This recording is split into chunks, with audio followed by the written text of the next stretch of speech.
Moi, je ne qualifie pas la scène mauritanienne d'incertaine parce que ce n'est pas un qualificatif qui sied à cette scène qui n'a jamais été certaine d'ailleurs, qui a toujours été incertaine.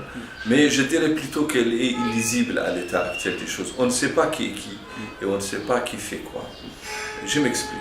C'est-à-dire que nous sommes en face d'une scène où se meuvent des gens qui se déploient, qui refont souvent les mêmes erreurs, les mêmes gestuels devant les mêmes situations.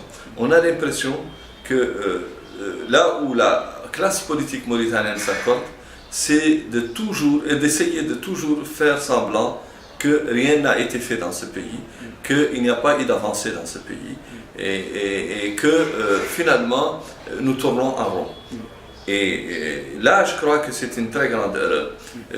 Ce matin, je discutais j'étais dans une émission télé, je discutais avec quelqu'un qui était un opposant farouche à Ould-Taya. Et il me sort que les années 90, les élections étaient mieux organisées qu'aujourd'hui et qu'elles avaient plus de chances. Quand je dis que le boycott de 92 a été mortel pour la démocratie. Et que les mêmes personnes qui avaient été, disons, responsables de ce boycott-là, sont les mêmes pratiquement aujourd'hui qui prônent le boycott comme si elles n'avaient pas tiré de leçons de ce passé-là, qui est là et qui a porté ses fruits. Et donc, je disais que c'est très grave, la situation est très grave, parce qu'elle nous amène à franchir une période qui est celle qui a connu les plus grandes exactions en Mauritanie, les plus grandes, disons, les plus grands dysfonctionnements de l'État, de l'administration, de la démocratie, les dysfonctionnements dans la gestion. On ne peut pas, pour une raison quelconque, dire qu'il n'y a pas eu des avancées notoires. Aujourd'hui, nous avons une élection. Il est sûr que chaque Mauritanien va voter une fois. Il est sûr que chaque parti et chaque candidat aura un représentant, s'il le veut ou s'il le peut, dans le bureau de vote. Il est sûr que dans les bureaux de vote, chaque représentant aura sa copie du PV. Donc, au retour, quand les représentants du bureau reviennent, des candidats reviennent chez le candidat, déjà le candidat peut savoir exactement s'il a eu, en tout cas ce qu'il a eu, il peut le savoir à partir d'un cumul. Tout ça c'est nouveau. Et il est sûr qu'aujourd'hui nous avons des télévisions privées, des radios privées. Il est sûr qu'il y a un non-contrôle. Moi je n'aime pas beaucoup parler de la liberté de presse. Elle est très bonne, mais ce que nous avons aujourd'hui, c'est un non-contrôle. C'est pas la liberté, parce que chacun est libre de dire ce qu'il veut, les bêtises qu'il veut, les mensonges qu'il veut, de les analyser comme il veut. Et il y a des choses qui sont très graves, qui sont dites et qui sont très graves. Donc on parle d'un non-contrôle. Mais nous avons des télévisions, des chaînes privées, nous avons des radios qui apportent quelque chose. Nous avons même la chaîne nationale qui commence à s'ouvrir, qui s'ouvre sur le pluralisme, etc. Donc on ne peut pas dire qu'il n'y a pas quelque chose qui a changé. Donc les conditions étaient réunies pour l'opposition de participer à ces élections? Je crois que les conditions étaient réunies pour ceux qui voulaient participer. La preuve, c'est qu'il y a eu quand même la participation de Tawassoul. L'opposition et une partie de l'opposition participe, mais APP fait partie de l'opposition. Tawassoul fait partie de l'opposition. Et donc ça, c'est des partis d'opposition, de l'opposition traditionnelle. Vous avez des nouveaux partis de l'opposition qui sont l'UEM qui fait partie de l'opposition, qui n'est pas de la majorité, qui participe.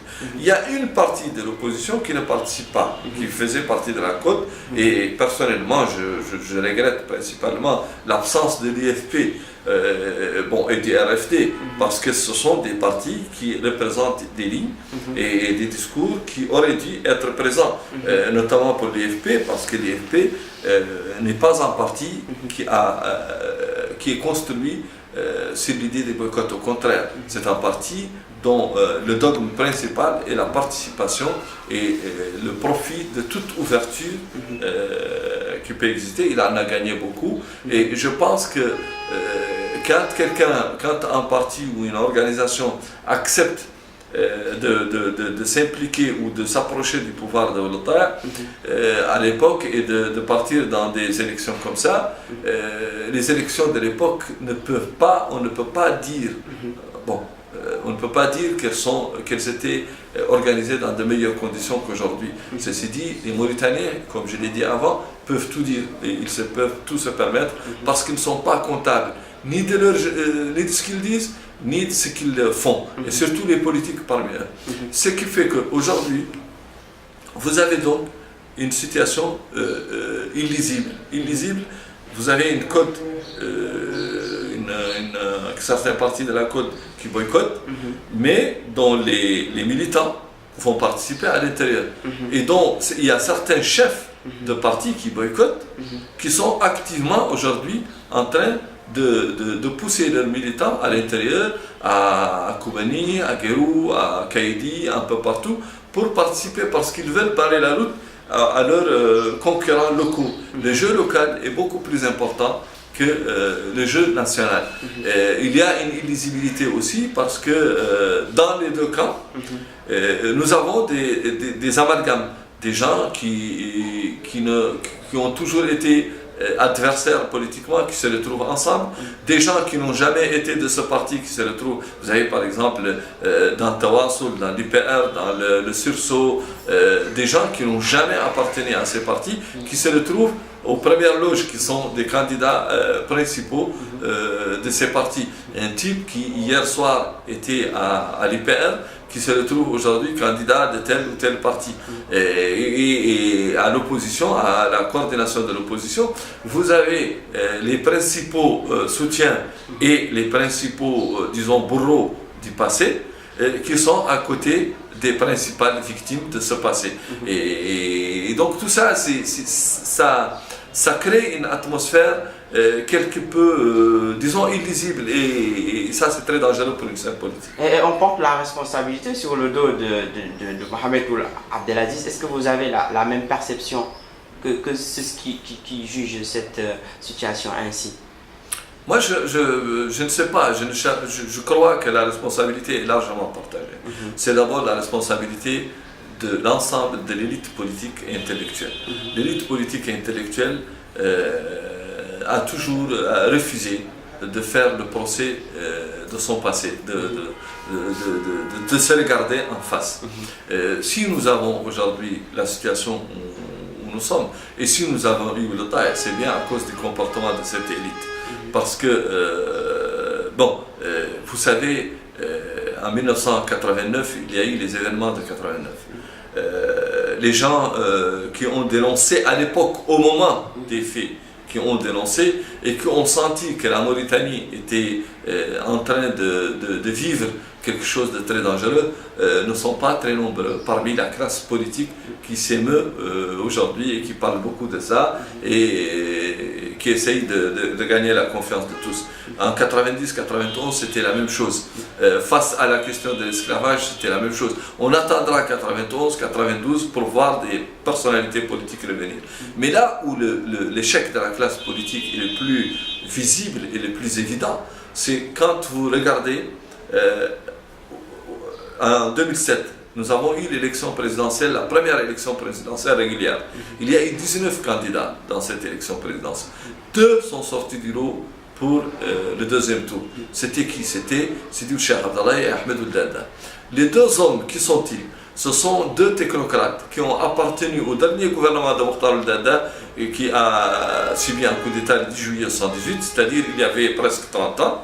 Et c'est des jeunes technocrates qui n'ont jamais appartenu à un mouvement politique, qui n'ont jamais fait la politique avant de se présenter candidat à la présidentielle et qui se retrouvent donc, eux, à la première ligne. Qu'est-ce que ça veut dire? Ça veut dire qu'en 30 ans, de 1978 à 2007, les mouvements politiques qui existaient, que ce soit les Kadihines, que ce soit les Nassariens, que ce soit les MND, que ce soit tous les nationalistes négro-africains, nationalistes arabes, tout ce monde-là, les islamistes, tout ce monde-là n'ont pas pu trouver un Mauritanien à proposer qui puisse être au consensus ou au confluent des volontés mauritaniennes. Ce sont deux messieurs qui sont entrés en politique je ne vais pas dire par hasard, mais quand même par effraction au moins, et qui se retrouvent. Pourquoi?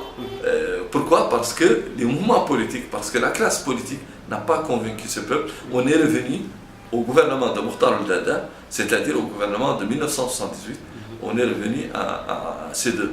Et donc ça, c'était l'échec. Le deuxième échec pour moi, ou la deuxième manifestation de l'échec pour moi, et dont on n'a pas tiré les conclusions, c'est le boycott de 92, quand l'opposition a choisi de boycotter après les élections présidentielles, parce que le candidat de l'opposition à l'époque n'avait pas gagné les élections, de boycotter le reste du processus. À partir de ce moment, c'est en fait les gens qui ont boycotté, qui sont responsables de, on va dire, de l'interruption volontaire,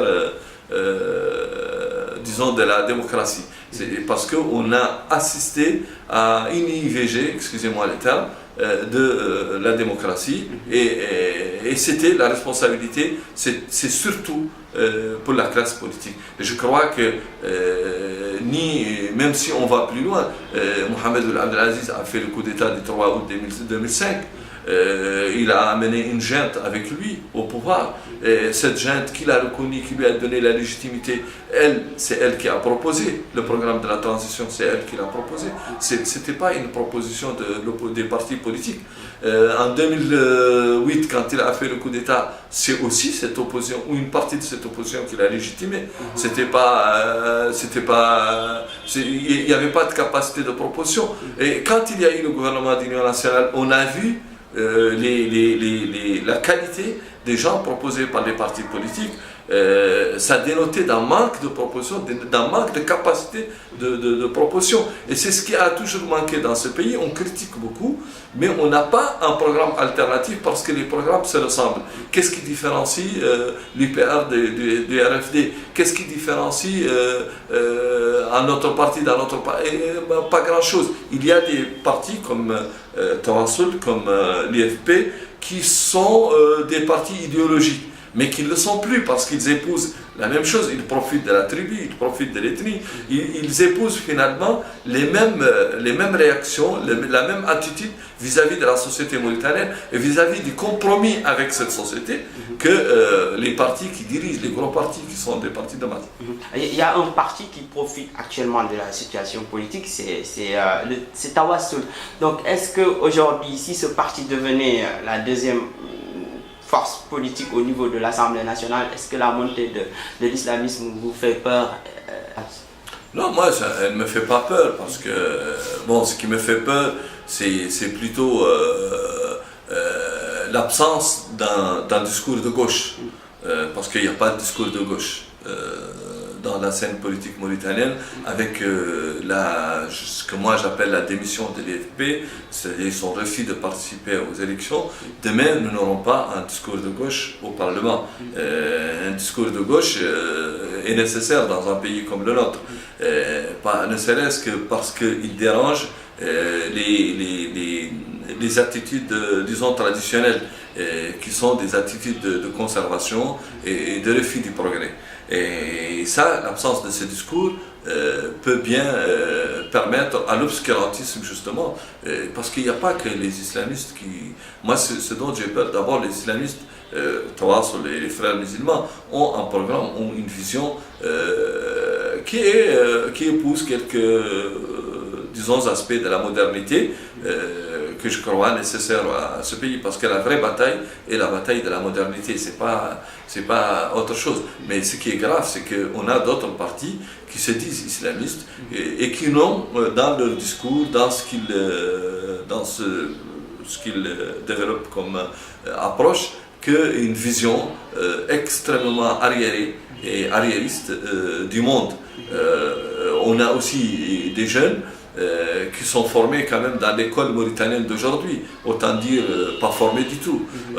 On a des jeunes et des vieux qui sont en rupture avec cette société, qui en veulent à cette société pour des raisons tout à fait liées à leur cursus, à leur rang, à leur machin. On a des gens qui n'arrivent pas à concevoir clairement ce qu'ils veulent pour cette société. Et ça fait peur. On a un conflit des générations aussi qui est nécessaire, qui est nécessaire, mais qui est dangereux, mais qui est nécessaire. Il faut que ça explose un jour, parce que nous sommes dans un pays à 80% de moins de 30 ans, alors que la classe moyenne des hommes politiques qui veulent le diriger, qui entendent le diriger, est de 60 ans. Et ils ne connaissent pas le hip-hop, ils ne connaissent pas... Ce qui est bien quelque part, c'est qu'on a la résurgence, on a le retour sur scène, disons, comme ça, ou la promotion des Corans, comme le rap par exemple, parce qu'on a parlé, vous voyez dans la campagne, c'est surtout le rap qu'on utilise. Même les islamistes se sont mis au rap, ils se sont mis à la chanson, eux qui l'interdisent. Certains d'entre eux interdisaient justement l'utilisation des instruments de musique. C'est-à-dire que quelque part, la joie revient. La joie, elle a la chance de revenir pendant cette campagne. Et c'est tant mieux, parce que je crois qu'avec la joie et qu'avec l'expression de la joie, c'est le début de la révolution. La révolution est d'abord émotion. Ma dernière question, elle porte sur la CENI. Actuellement, de plus en plus, elle est critiquée. Est-ce qu'il fallait s'attendre à cette situation? Vous savez, la CENI il y a 7 membres qui ont été choisis par les partis politiques. Si les 7 membres, la majorité d'entre eux, c'est-à-dire 5 ou 6, sont des gens qui ne peuvent pas être remis en cause en tant que tels, ni pour leur intégrité, ni pour leur parcours. C'est des gens qui sont capables de tenir. Bon, on lui reproche beaucoup de choses, mais on lui reproche beaucoup de choses dans les deux camps. Donc c'est tant mieux, tant que c'est dans les deux camps. Il y a aussi un autre aspect qui est inhérent à l'homme mauritanien, à l'homme politique mauritanien, c'est que c'est quelqu'un qui doute de tout. Le doute permet beaucoup de choses. D'abord, il permet de cacher ses insuffisances. Moi, je suis un parti politique aujourd'hui, qui sait qu'il ne gagnera pas beaucoup dans les élections prochaines. C'est facile dès à présent d'attaquer la CENI et de faire pression sur la CENI, etc., pour justifier éventuellement les échecs. Et puis, c'est un peu, je vais traduire un peu une expression hassaniya, c'est un peu le mur le plus court, parce que pour la majorité, pour les partis de la majorité, les petits partis qui se tarent, bon, la CENI, c'est pas le pouvoir, donc on peut l'attaquer. Pour les partis d'opposition, c'est aussi la même chose. C'est facile d'attaquer la CENI. Mais la CENI, jusqu'à présent, moi, hier, j'ai regardé une déclaration de quelqu'un qui disait « les listes électorales ne sont pas connues, etc. » Mais ce matin, j'ai regardé sur le site de la CENI, il y a déjà, qui n'est pas à jour, mais il y a déjà les listes électorales pour toutes les régions, pour toutes les circonscriptions. Et donc, il y a tellement de faux qu'on fait circuler, et de faits qui ne sont pas avérés, et s'en suivent des commentaires qui sont basés justement sur du faux, parfois donné par la presse, et ça c'est la faute à la presse quand même. Merci.